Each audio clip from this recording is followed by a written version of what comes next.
Embora no vídeo de hoje eu não irei viajar, eu vou colocar a vinheta. Mas eu vou relatar uma viagem que, atualmente, levando em consideração o que aconteceu no interior de São Paulo, você certamente vai desacreditar. Mas acontece que, você sabia que eu já viajei no ATR-72, o avião que caiu no interior aqui de São Paulo, na cidade, no interior aqui de São Paulo, caiu matando mais de 60 pessoas. Você sabia que eu já viajei num ATR-72? Vou explicar todos os detalhes ao longo de todo o vídeo. Basta você ficar comigo até o final. Mas antes eu convido você que chegou agora aqui no canal a se inscrever no canal, ativar o sininho de notificações na opção todas, mas principalmente permanecer comigo até o final do vídeo, que começa logo após a vinheta. Roda a vinheta, por favor. E aí, galera, bora passear com o Viajante Sequelado?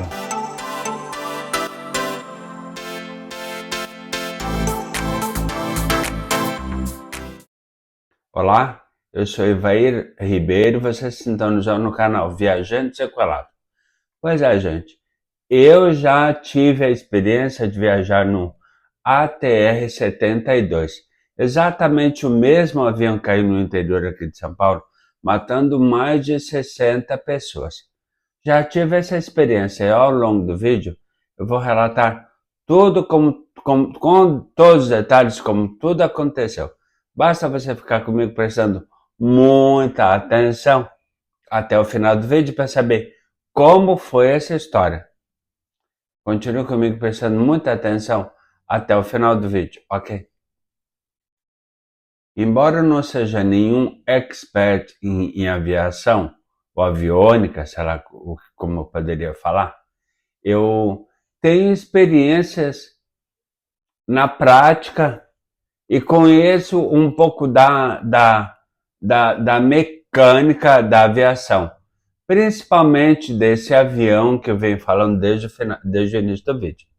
Acontece que o ATR-72, na verdade, ele é um avião, considero eu, pelo tamanho, pela minha experiência, de médio porte. E ele tem algumas características bastante peculiares. Como é um avião de médio porte e é um avião bimotor, ou seja, tem dois motores, um em cada em cada um dos lados, em cada uma das asas. Só que o ATR-72 ele tem uma característica muito peculiar, que eu mesmo tive a oportunidade de conferir, e depois eu fui saber o motivo de algo que eu identifiquei durante uma viagem que eu fiz na Europa, como viajante sequelado. Acontece que o ATR-72 ele é um avião moderno, um avião bom, muito bom, seguro, e ele tem uma característica muito peculiar. Na extensão das asas, ele tem um mecanismo muito peculiar, ele tem uma borracha, que ela tem essa borracha na asa, ela tem uma finalidade. Desde que bem usada e desde que o piloto esteja orientado a isso. Acontece que essa borracha, na verdade, ela é um dispositivo que, quando acionado pelo piloto, pelo pessoal que está na cabine de comando, né, lá no cockpit, quando é acionado, qual é a função dessa borracha? Eu fui descobrir ao longo de toda a minha experiência como viajante sequelado. E essa borracha, na verdade, ela tem a função de, quando acionada pelo piloto ou pelo copiloto lá no cockpit, ela infla essa borracha ela infla para retirar o gelo acumulado ao longo de uma viagem. Lógico, dependendo da situação e do local por onde o avião está sobrevoando, e caso o piloto ou copiloto tenham essa informação. Mas acontece que existe uma companhia aérea aqui em São Paulo, uma extinta companhia aérea, chamada, que na verdade ela é uma companhia aérea low cost, de custo baixo, né? Com valores mais baratos. Todo mundo sabe que viajar é muito caro, a viagem aérea ainda é meio elitizada ainda no Brasil, por isso que na Europa e nos Estados Unidos existem várias companhias aéreas que trabalham com baixo custo, as famosas low cost. E a companhia aérea cujo ATR-72 caiu agora aqui no interior, há poucos dias aqui no interior de São Paulo, matando mais de 60 pessoas e tornando-se um dos maiores desastres aéreos desde 2007, quando um avião da Latam, já na época, caiu aqui no aeroporto de Congonhas, São Paulo, num voo que estava vindo de Porto Alegre. Decolou em Porto Alegre, pousou logo antes de pousar aqui no aeroporto de Congonhas, ele acabou caindo no prédio da própria companhia, aqui bem pertinho, inclusive aqui de casa. Isso em 2007. Naquela época, até então, foi o maior desastre aéreo registrado no Brasil, esse caso do voo da Latam, que veio de Porto Alegre, caiu aqui no aeroporto de Congonhas, aliás, na frente do aeroporto, bem no prédio da própria companhia. Atualmente, agora, há poucos dias atrás, aconteceu o maior acidente aéreo desde esse episódio com o avião que veio, um Airbus A320, que veio de Porto Alegre, com destino ao aeroporto de Congonhas, em São Paulo. E aconteceu toda a tragédia que todo mundo sabe, né? Literalmente todo mundo sabe, inclusive apareceu esse acidente, ele apareceu num programa bastante famoso que eu e o Gustavo costumamos assistir com frequência, que passa na televisão, não sei se é na TV aberta ou na TV fechada, chamado Mayday, Desastres Aéreos, ou seja, tudo a ver. E certamente o episódio agora com o ATR-72, que caiu agora no interior de São Paulo, provavelmente daqui a alguns anos será colocado também, fará parte de um episódio desse programa que eu acabei de falar. Acontece que esse avião que caiu aqui em São Paulo, ele pertencia a Voipes. Você sabe o que é a Voipes? Voipes, na verdade, ela é uma companhia aérea que foi criada, aliás, ela foi comprada por empresários de Ribeirão Preto, interior de São Paulo, que era a antiga Passaredo, uma low cost, uma empresa de baixo custo, que particularmente depois com o tempo e com vários episódios que aconteceram na Passaredo, ela acabou acabou sendo batizada pelo simpático nome de Passamedo.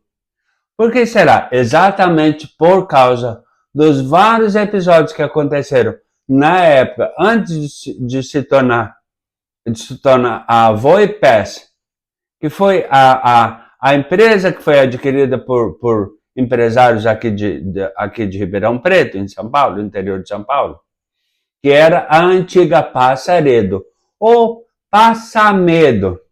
E você sabia que eu já viajei de Passaredo? Já viajei de Passaredo.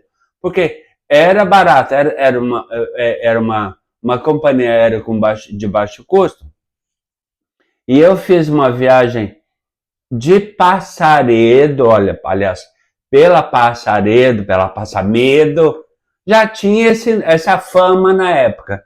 Só que como era barata, e na época que eu trabalhava ainda lá no Nordeste de São Paulo, eu estava morando em São Luís do Maranhão. E fiz uma viagem de Passamedo, não com a TR-72, mas pela companhia, né? Pela Passamedo, de São Luís do Maranhão até o aeroporto Salgado Filho, em Porto Alegre.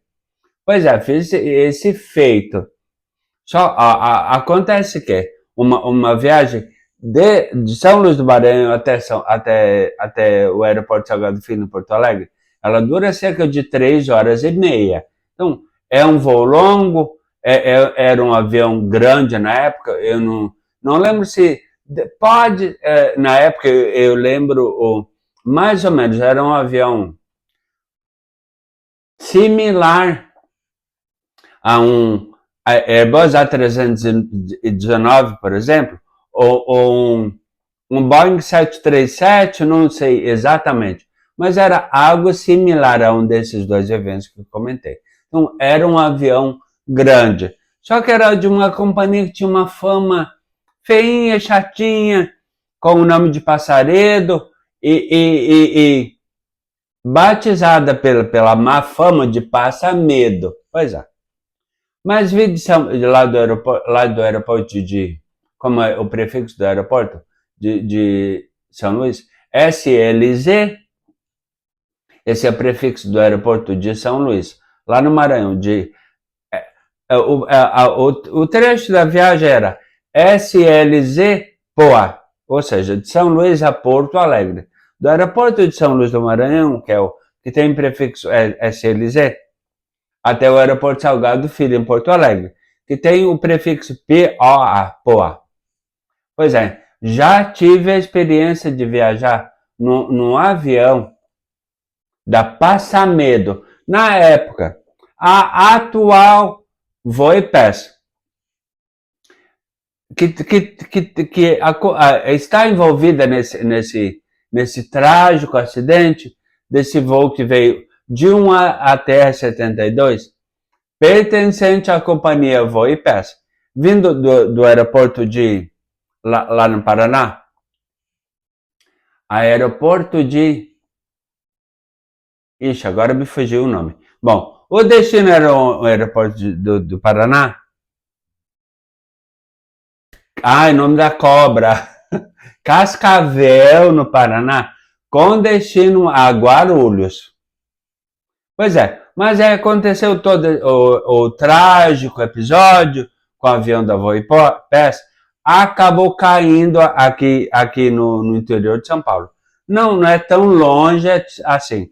Na região de Campinas, ali próximo do aeroporto de Viracopos, em Campinas, e muitos problemas podem ter ocasionado este triste episódio. Problemas que eu vou relatar ao longo do vídeo. Só que vale salientar, não sou nenhum expert em aviação, mas devido à minha experiência e aos meus conhecimentos, vou compartilhar com todo mundo. Basta você continuar comigo prestando muita atenção até o final do vídeo, ok? Acontece que na época que eu estudava, se não me engano, acho que era na 5ª série do ensino do segundo grau, na época, na 5ª série, logo depois que saí do fundamental, que estudei da 1ª até a 4ª série, fui para a 5ª série, na época, segundo grau. Estudei em ciências a Terra, o planeta Terra, né?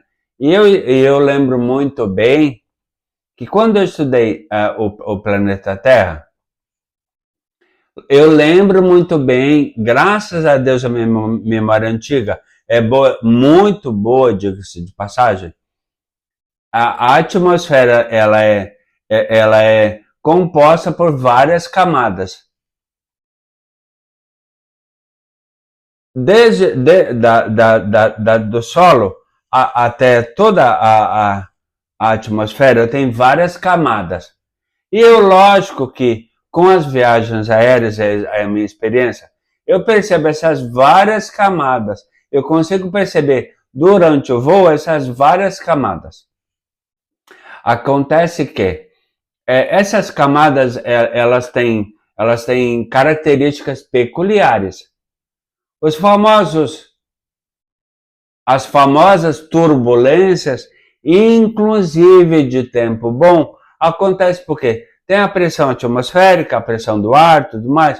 Então, lógico que quando o avião ele está próximo a uma área que pode acontecer algum tipo de turbulência, os comissários já avisam, informam tudo para que os passageiros se preparem, que pode haver algum tipo de turbulência, de tremelico lá no avião, né? Aí, lógico, eu tenho o meu mecanismo de defesa, já na hora que eu faço desse jeito. De repente, pode ser uma dica para você que é um viajante, uma pessoa que viaja de avião com frequência. Logo que eu escuto, senhores passageiros, informamos que em alguns instantes iremos atravessar uma zona de turbulência. Verifiquem se os seus cintos de segurança estão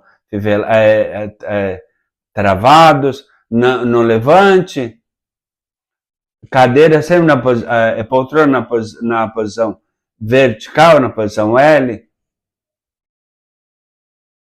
Logo que eu escuto esse aviso dos comissários de bordo, eu já penso assim, ó, vai respirar fundo, é tranquilo, é basicamente como se estivesse no chão, lá numa rua, ou numa avenida, sei lá, numa estrada, com buracos, uma estrada esburacada. Esse é meu mecanismo de defesa. Logo que eu escuto o avião, aliás, a aeromoça, ou o comissário de bordo, sei lá, falando que iremos atravessar uma zona de turbulência. Grandes ou médios, importa. Estou lá no ar, eu sei que o avião vai tremelicar, vai tremer. Então, meu mecanismo de defesa vai respirar fundo. Vamos passar agora por umas estradas esburacadas.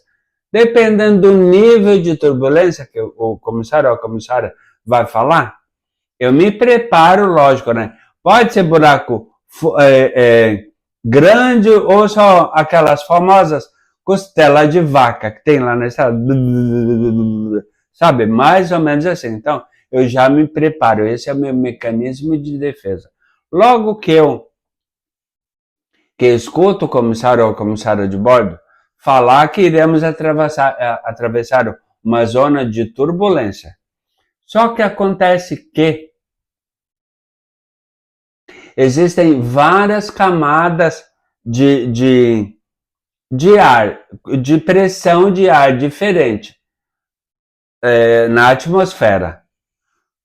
Quando o avião está voando baixo, não se sente absolutamente nada. E quem está viajando de avião, lógico, percebe e vê, consegue visualizar todas essas camadas. São espaço entre as nuvens. Tem camada com limpinho lá tudo, mas mesmo nessa camada pode acontecer a tal turbulência.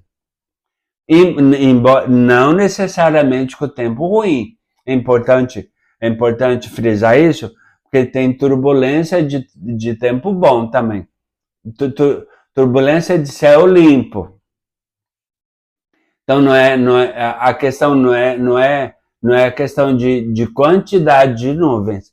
Lógico que isso interfere muito Se o tempo está realmente muito fechado, muito nublado, a possibilidade de turbulência é maior, lógico. E passando por esse turbilhão de nuvens pesadas, dependendo da nuvem, lógico,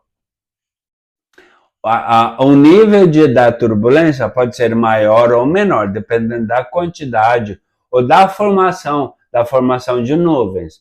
Então, tudo isso, lógico, interfere.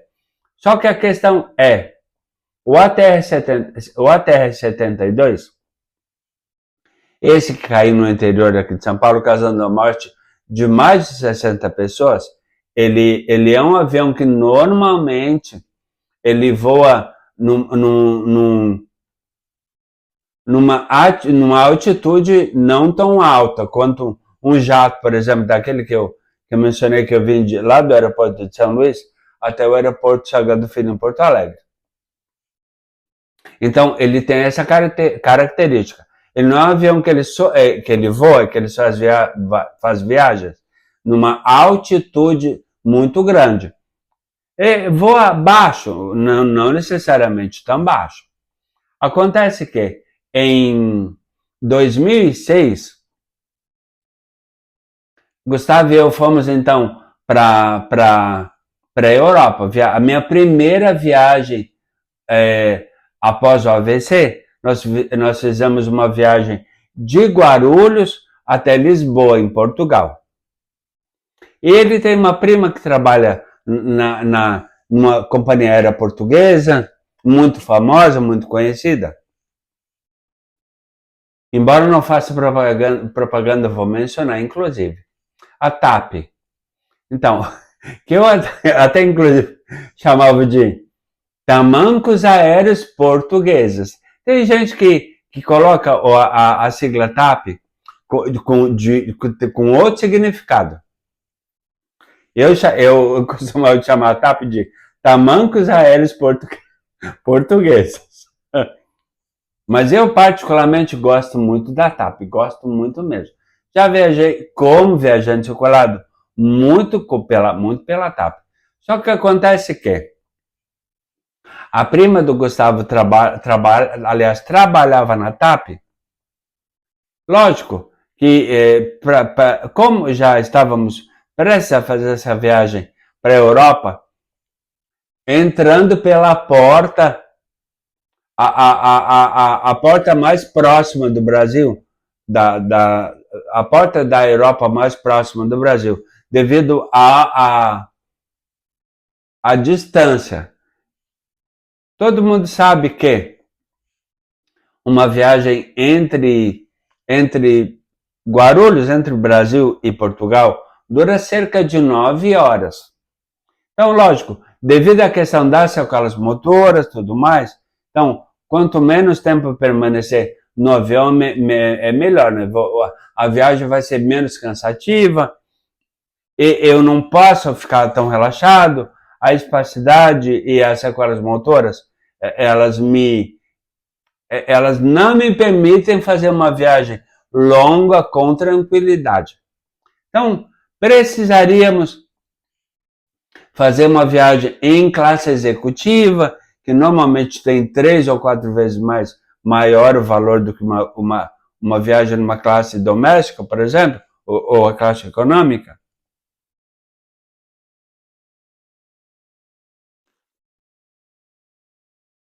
Então, o que aconteceu?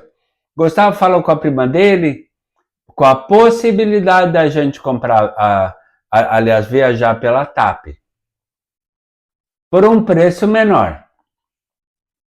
Aí a prima dele pegou e deu duas opções, aliás, várias opções. Só que uma das opções, ou a mais barata, era a mais barata, a mais econômica. E mesmo na classe executiva, era uma viagem entre Guarulhos e o aeroporto de Lisboa. Agora eu lembro bem do avião, num A340, um avião bastante grande mesmo, Airbus A340. Então, até então era o avião que na época era o maior avião que ia viajar depois do AVC, um A340. Como viajante sequelado. O que aconteceu? Saímos aqui de Guarulhos, aqui em São Paulo, rumo a Lisboa no A340. Só que devido à questão da pesquisa feita pela prima do Gustavo, ela encontrou uma passagem aérea na classe executiva que tinha um custo menor. Só que a desvantagem, entre aspas, olha, desvantagem é ótima, né? A desvantagem dessa viagem seria que, além da viagem entre Guarulhos e o aeroporto de Lisboa, era fazer um braço até Valência, na Espanha. Imagina, capaz, olha só, a desvantagem. Baita desvantagem, na verdade, imagina só. Ah, que saco, que chato. Tem que sair daqui de Guarulhos, viajar 9 horas num A340 até o aeroporto de Lisboa e de lá ficar alguns dias lá que já estávamos programados, com o hotel já reservado, tudo mais. Passeios, muitos passeios lá. E depois de alguns dias lá em Lisboa, pegar um voo para ir até Valência, na Espanha. Ou seja, iria conhecer Portugal, que até então eu não conhecia ainda. E, além disso, ter a oportunidade de conhecer a minha primeira viagem, aliás, fazer um passeio na minha primeira ida à Espanha. Até então não tinha tido essa oportunidade ainda de conhecer o território espanhol. E aconteceu. O que aconteceu? Passamos vários dias lá em Lisboa e chegou o dia então de ir para Valência, na Espanha, que era o braço que obrigatoriamente, ótimo, né? Tinha que fazer devido ao custo da passagem, que já era cara, ficou um pouco menor, porque era classe executiva, né? Ficou um pouco menor, porque tinha que ter o trabalho de, além de passear em Lisboa, ter o trabalho sacrifício, olha, ter sacrifício. Fazer um braço, uma extensão até a cidade de Valência, na Espanha. Então, o que aconteceu? Ficamos vários dias, quase uma semana, lá em Lisboa, e no dia combinado, no dia já acertado, saímos então do hotel em Lisboa, fomos pro aeroporto também lá de Lisboa, rumo a Valência, na Espanha. Chegamos lá, há uma assistência extremamente grande, pessoal muito atencioso comigo, devido, lógico, a todas as sequelas motoras visíveis, lógico, né?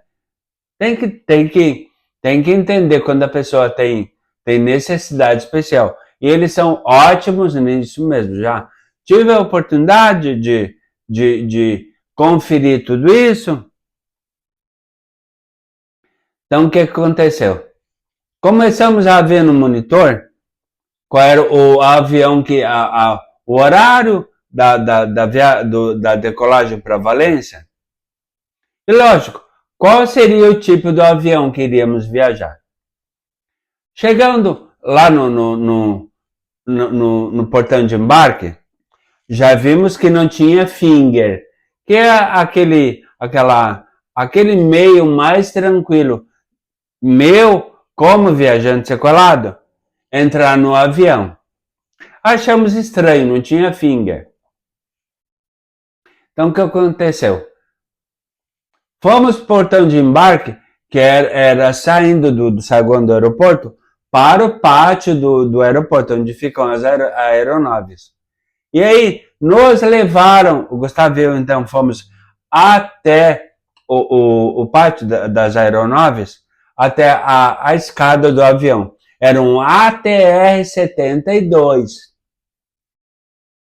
Aí, Eu olhava o avião, eu na cadeira, imagina só a situação do viajante ser colado. Eu na cadeira de rodas olhando aquele teco-teco, ou seja, um bimotor. Eu, gente, eu vou viajar nesse negócio aqui. Gente, isso é um teco-teco. É um bimotor. Eu nunca tinha tido essa experiência até então. O que aconteceu? Entramos no avião tranquilamente, subi a escada sem problema absolutamente nenhum. E eu vou continuar falando de todos os detalhes de como foi essa viagem ao longo de todo o vídeo. Continue comigo prestando muita atenção até o final do vídeo, ok? Os voos entre os aeroportos de Lisboa e VLC Valência, respectivamente, ele dura cerca de 1h20. 1h20, pouco em relação a um país continental quanto o Brasil, né? Porque, na verdade, iremos a partir do momento que fizemos o embarque no ATR-72 em Lisboa, em direção a Valência, cruzar, sair de um país, Portugal, e ir com direção à Espanha. Então iríamos fazer uma viagem entre um país e outro. 1h20 para sair de um país para o outro consequentemente, um trecho curto, na verdade. E se tratando, por exemplo, uma viagem mais ou menos com esse propósito de sair de um país e ir para o outro, aqui na América do Sul, por exemplo, São Paulo, Montevidéu, dá mais ou menos 2 horas. Então quer dizer que Lisboa, Portugal, até Valência, na Espanha, 1h20 é um voo curto, na verdade. E um voo, diga-se de passagem, maravilhoso. O avião ele voava baixinho, nem chegava a pegar aquela parte mais alta da nuvem. Muito raro ele encontrar nuvem. Eu não sei se pela região, porque na verdade sobrevoamos o mar Mediterrâneo quase que inteiro, que separa os países, separa Portugal e Espanha. Então sobrevoamos o Mediterrâneo todo. Eu como estava na janela, e lógico, devido a estarmos de repente continuarmos a viagem na mesma classe que saímos de São Paulo, que foi na executiva, embora a configuração das poltronas do ATR ele não tem a configuração como o Airbus A340, que viajamos entre São Paulo e Lisboa. Claro, imagina, olha a diferença de avião. Então, o A340 tem uma poltrona que vira cama, o ATR já não tem, porque é um avião muito menor. Mas eu vou chutá-la, sei lá, tipo, menos da metade do tamanho. É um avião muito menor do que o. Lógico, muito menor, né? Então, o que acontece? A viagem foi maravilhosa, tivemos um atendimento muito bom. O pessoal da TAP, mesmo no A340, quanto no ATR que estávamos viajando entre Lisboa e Valência, sempre me ajudando muito. Quando mesmo dentro do avião, para sair, caso eu quisesse ir no banheiro, já solicitaram, já se dispuseram a ajudar, tudo mais. Mas aí eu tentei ficar tranquilo, me preparei já no aeroporto de Lisboa, me preparei para que eu não precisasse ir ao banheiro, coisa do tipo, até porque o avião era pequeno, mas um medo, não digo que medo, mas o receio existiu desde o momento que eu embarquei lá no aeroporto de Lisboa. Porque, imagina, eu olhar aquele avião, eu tinha viajado só em aviões já de grande porte, e aí, de repente, olho na pista do aeroporto de Lisboa, aquele, como é a palavra que eu usei, aquele teco-teco,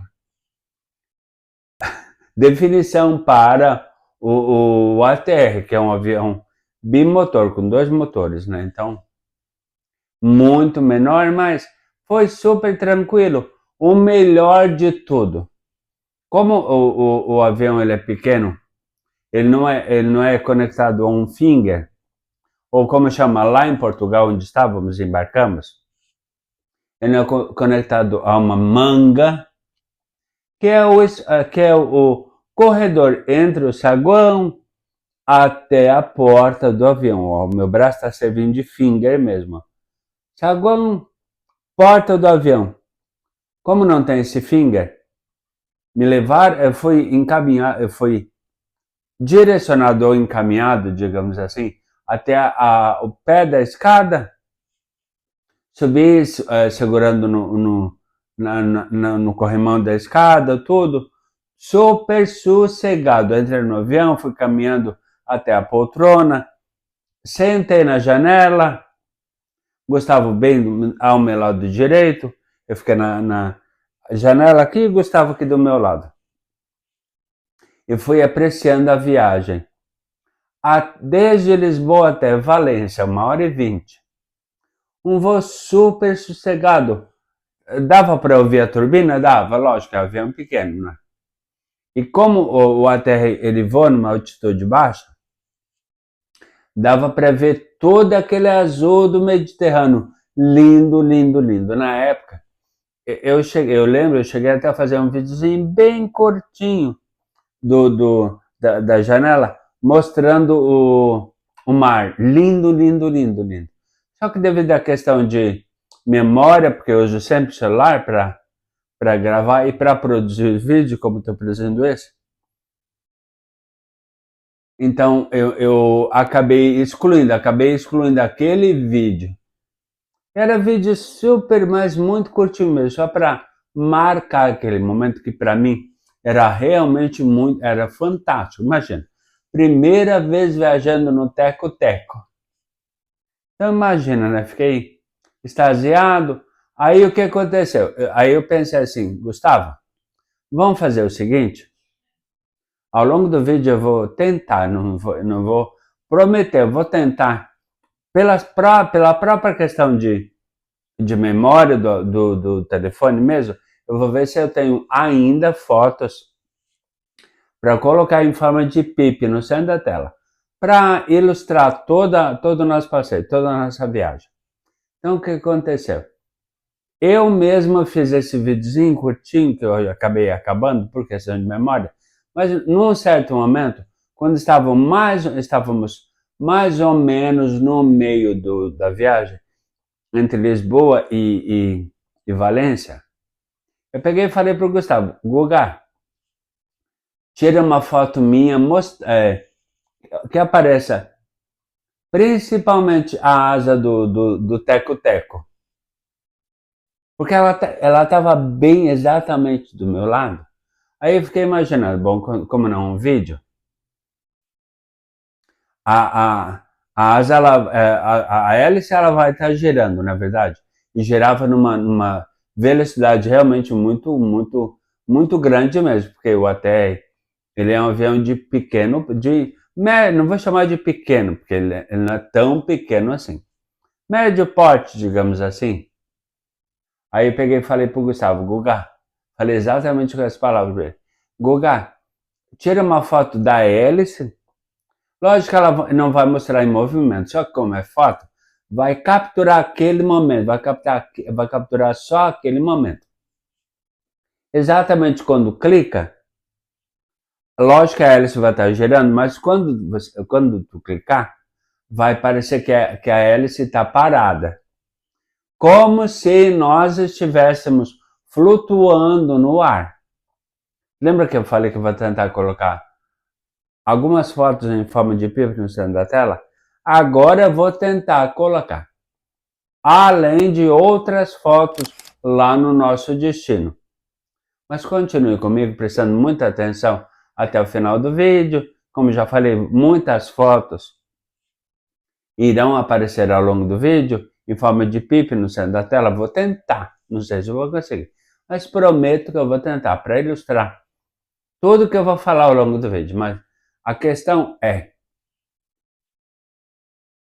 como é a viagem no ATR aqui no Brasil, inclusive. Bom, continue comigo até o final do vídeo, porque ao longo do vídeo eu vou falar não como um profissional da aviação, eu não sou conhecedor profundo, tenho conhecimento pela experiência que passei e por outras informações que eu vou dar ao longo de todo o vídeo, inclusive de fontes seguras que me passaram, que eu soube. O passarinho verde me contou algumas coisas, algumas possibilidades sobre o acidente que comoveu todo o Brasil. Não só o Brasil, mas o mundo também.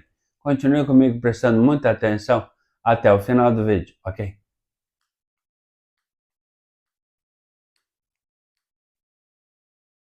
Se eu conseguir desligar, bom, vamos ver aqui pelo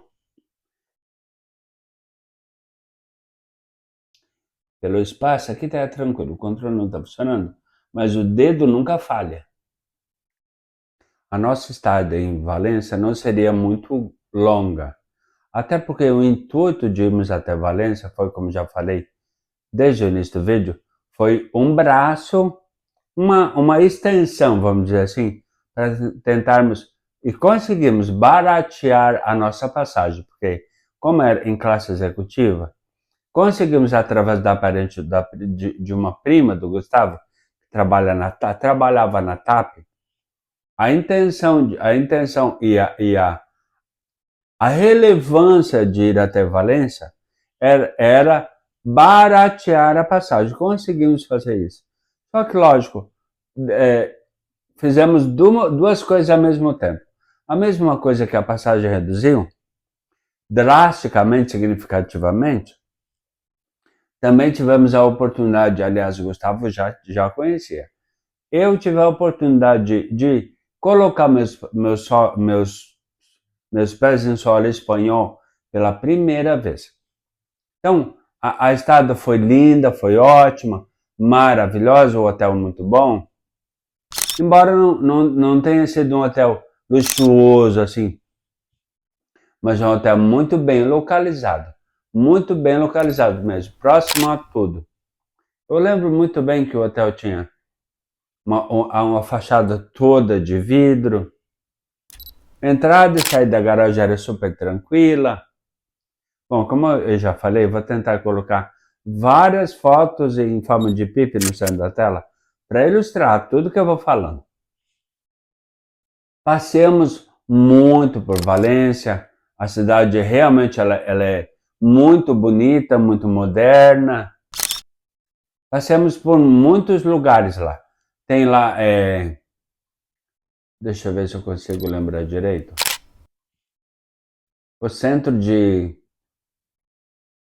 Ciências e Artes, ou Laboratório de Ciências e Artes, não sei se esse é o nome correto. Mas é um espaço que tem lá, muito bonito, mas muito futurista mesmo. Passeamos por lá, passeamos por várias praças, a cidade é muito arborizada, muito bonita mesmo. Então chegamos até o maior oceanário da Europa, que é o Oceanographic. Chegamos até lá, passeamos bastante, fomos até o oceanário, o maior da Europa, maior até inclusive que o de Lisboa, que era até então o maior que havia conhecido até então. Fomos então até o nome correto é Oceanographic, que é o maior aquário da Europa. Fica lá em Valência, na Espanha. E como estávamos mais ou menos no meio da nossa extensão até Valência, Gustavo me fez uma sugestão. Um convite, aliás. E vai. Quando chegar,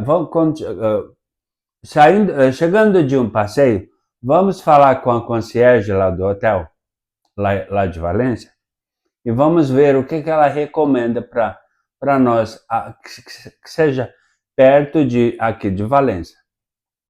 Então, o que aconteceu? Fomos até a concierge na volta de um passeio, e aí o Gustavo pegou e perguntou para ela, então, o que ela indicaria para nós.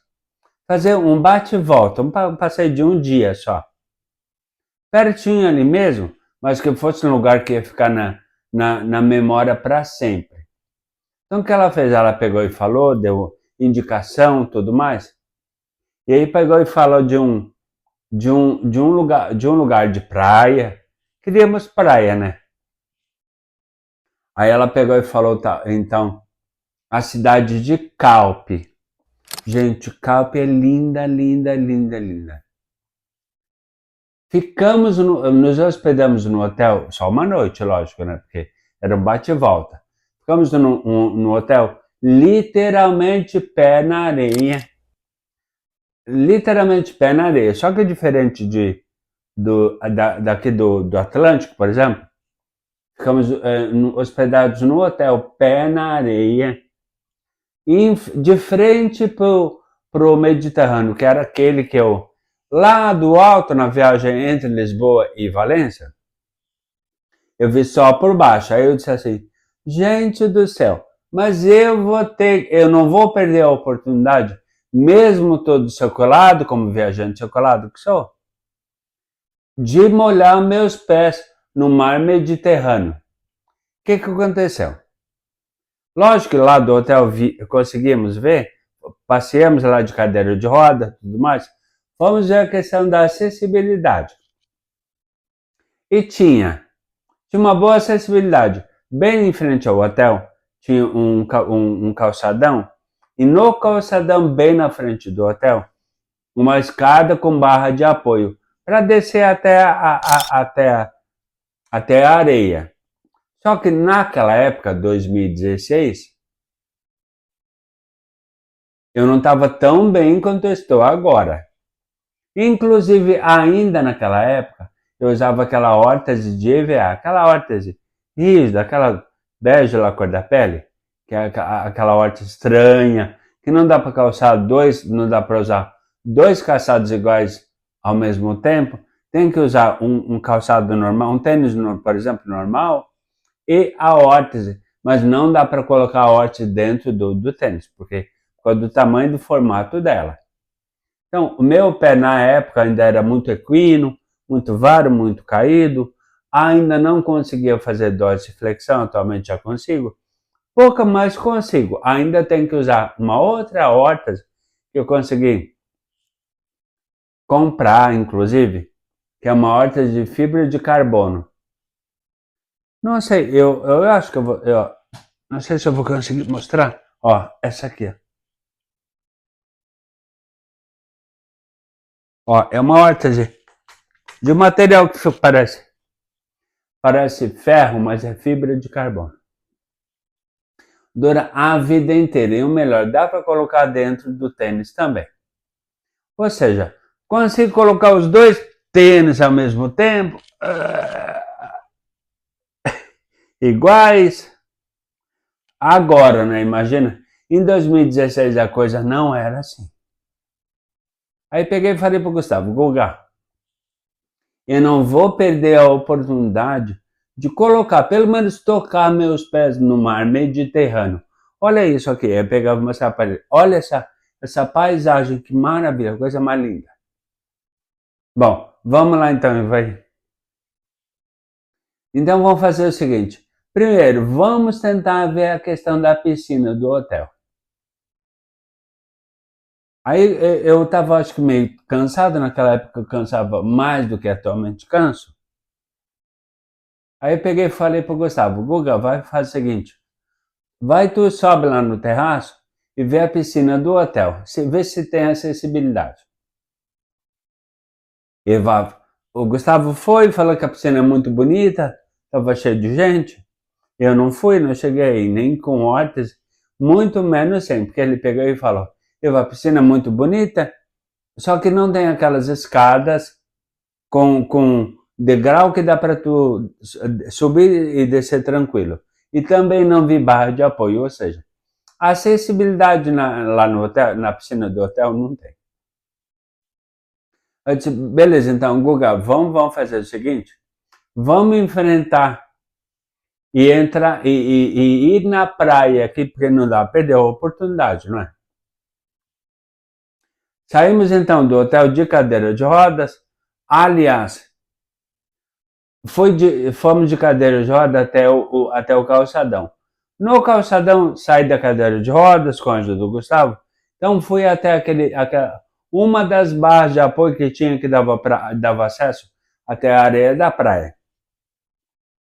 Foi descendo com muita dificuldade ainda, naquela época era bem mais. Foi descendo tudo, meu pé queria enterrar na areia, e quando enterrava na areia, lógico que ele ficava mais equino ainda, né? Porque ficava nervoso, imagina. Bom, Gustavo alugou por uma baba lá, um valor muito alto, imagina, né? E euro ainda. Uma cabaninha lá, aqueles guarda-sóis, que lá não é como daqui. É tipo uma barraquinha de palha.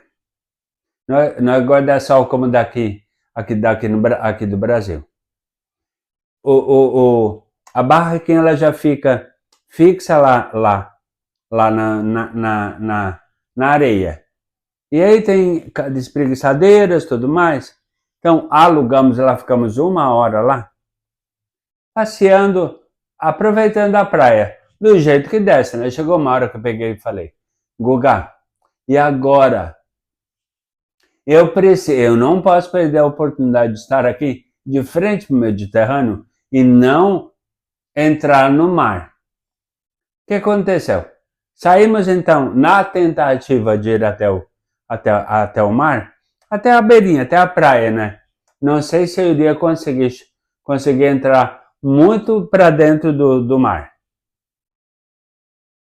Mas beleza, fui apoiado, caminhando muito lentamente, porque a areia lá do Mediterrâneo é muito fofa, tem muita areia, muito mole, muito fofa mesmo, até chegar àquela parte mais úmida, que continuava ainda, mesmo úmida, não é tão dura quanto em algumas praias aqui no Brasil.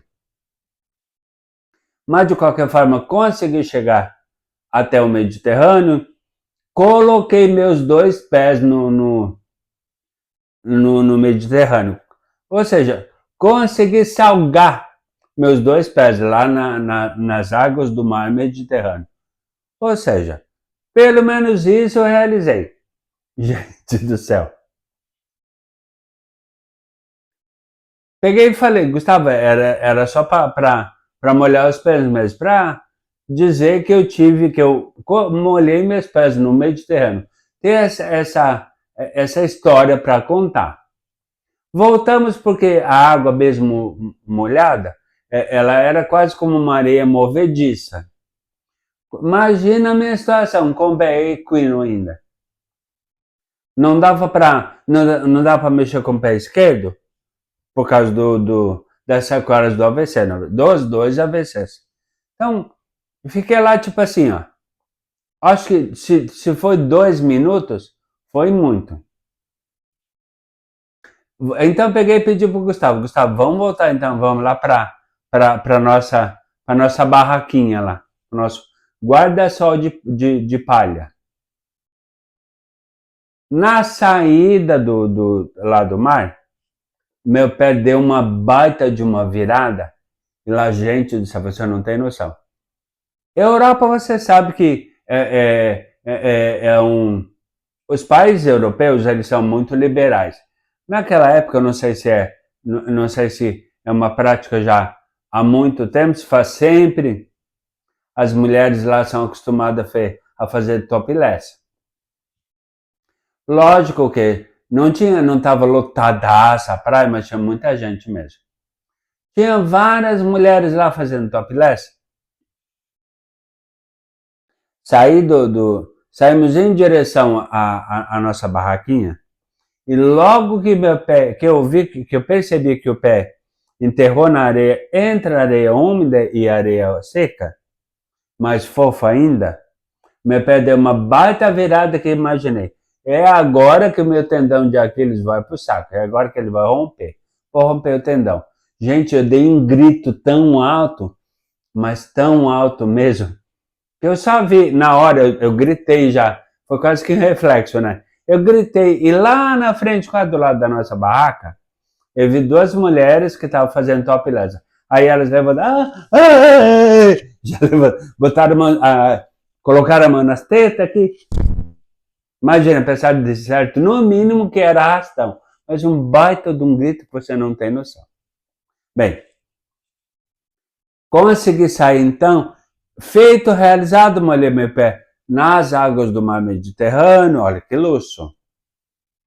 Voltamos então, eu logo, imagina eu, né? Fiz aquele baita daquele escândalo numa praia europeia, lá de Calpe ainda, que é muito procurada por turistas europeus e do mundo.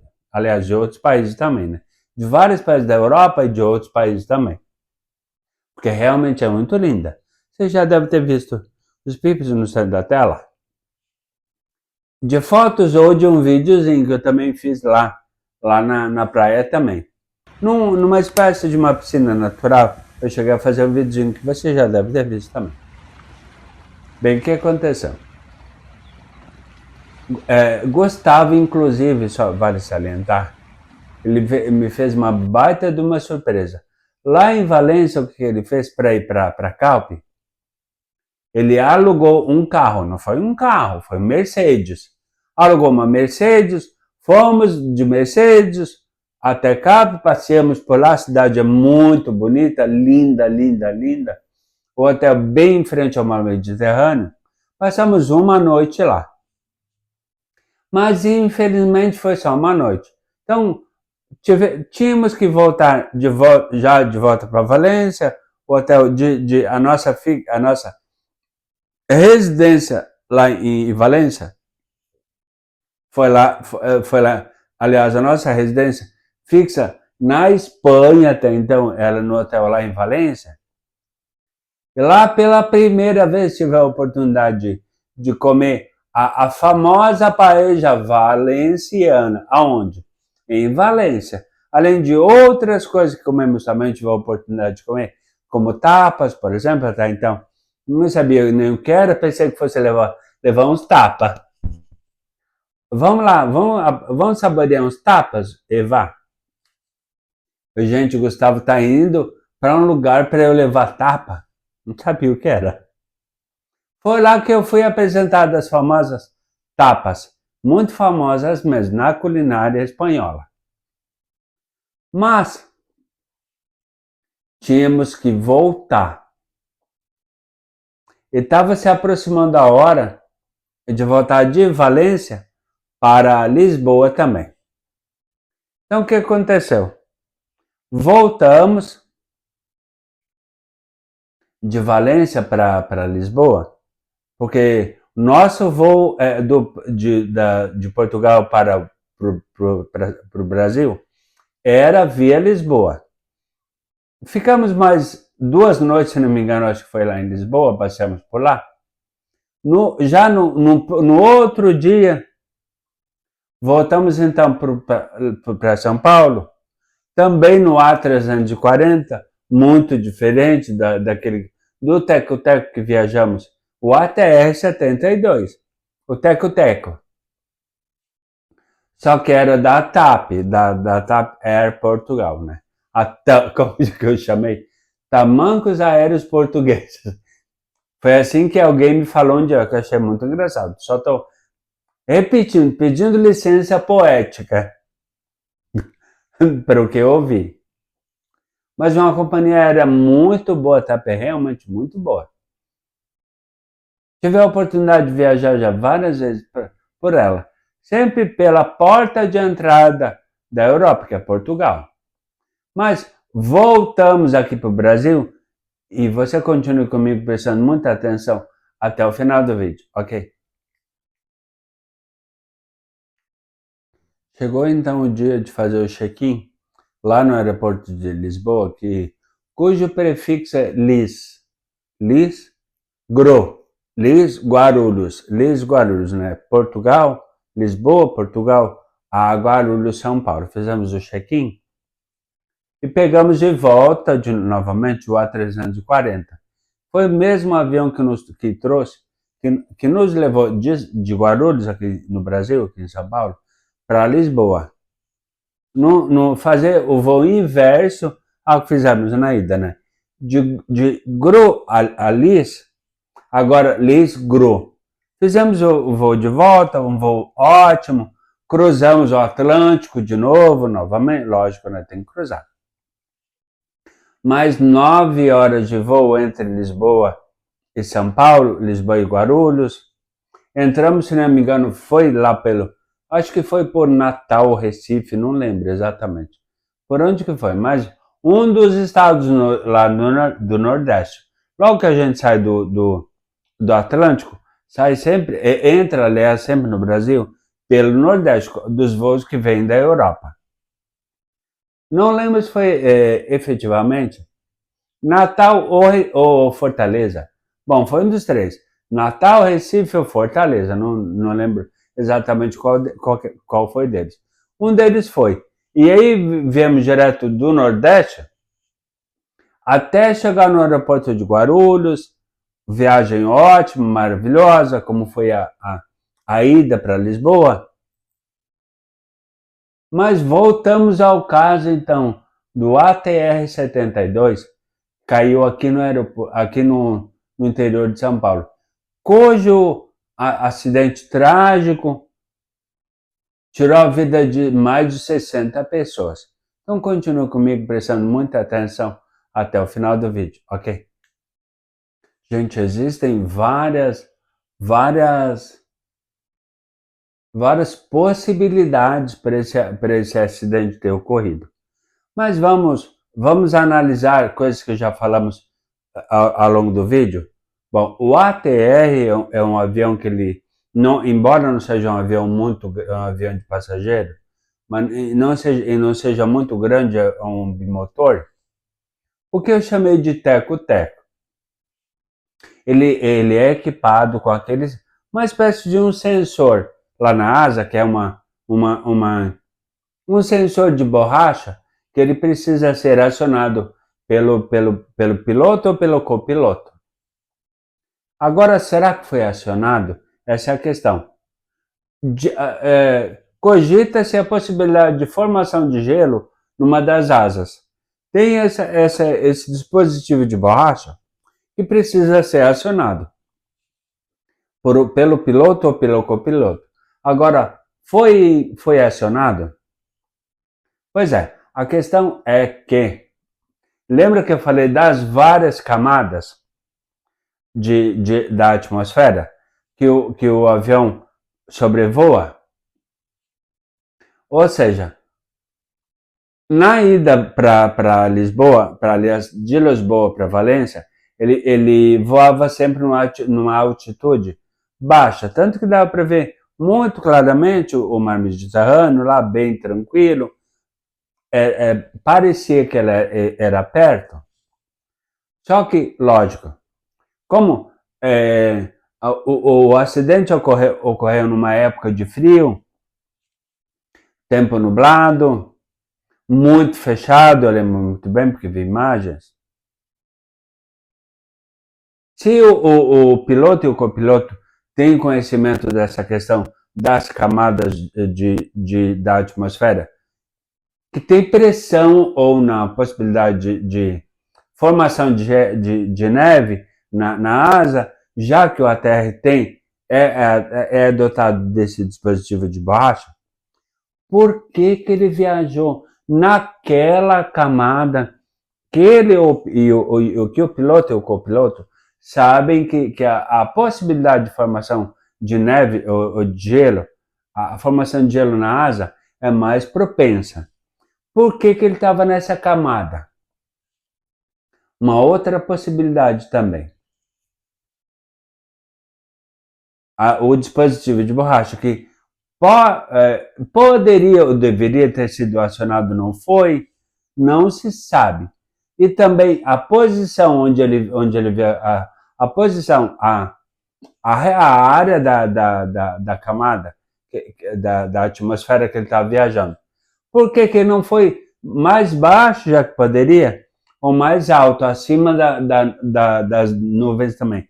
Por que ele não saiu da zona de formação de gelo, se ele sabe como piloto, que ele estava na área com propensão maior à formação de gelo na asa? Se ele sabia disso, por que ele não foi? Ou mais para cima, ou mais para baixo? Já que o voo entre o aeroporto de Cascavel e Guarulhos, ele dura, 1h40, aliás, 1h20, durou o voo entre Lisboa e Valência, cruzando o mar Mediterrâneo e ligando um país ao outro. 20 minutos de diferença, 1h40, é o voo entre Cascavel e Guarulhos. 20 minutos a mais. Como o Brasil, lógico, o Brasil é um país de proporções continentais, ele é um país, considerando muitos países da Europa, ele é um país muito grande. Então, tem um trecho maior, mas o avião ele conta com várias possibilidades. Além da possibilidade da formação do próprio piloto, de saber onde que ele deveria viajar, sem a possibilidade de viajar numa camada da atmosfera que não tivesse formação de neve ou de gelo na asa, embora contasse com um dispositivo de borracha. Caso isso acontecesse, ele acionar o controle que inflasse aquele dispositivo para limpar o gelo da asa onde se formou essa camada de gelo. Então, tinha possibilidade. Acontece que a antiga Passaredo, ou como carinhosamente eu acabei também conhecendo, a antiga Passamedo, que era a antiga Voipes, do dono do avião que caiu. Lógico, transformada de Passamedo para Voipes, logo depois que ela foi comprada por esses empresários de Ribeirão Preto, interior daqui de São Paulo. O que aconteceu? A Passamedo, ela tinha uma fama